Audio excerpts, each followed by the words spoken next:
How to remove hard water stains from glass. Brooklyn, New York edition.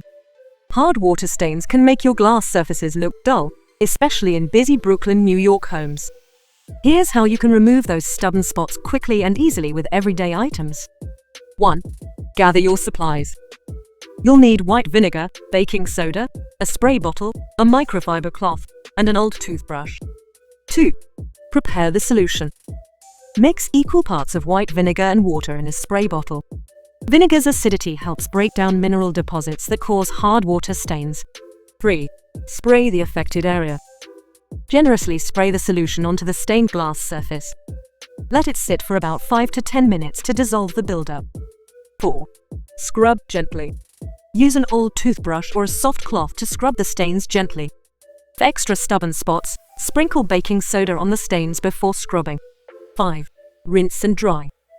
Rinse the glass thoroughly with water to remove any residue. Dry with a microfiber cloth for a streak-free shine. Say goodbye to hard water stains in your Brooklyn, New York home with these simple steps. For more quick cleaning tips, ask for my favorite hack to keep your glass looking spotless.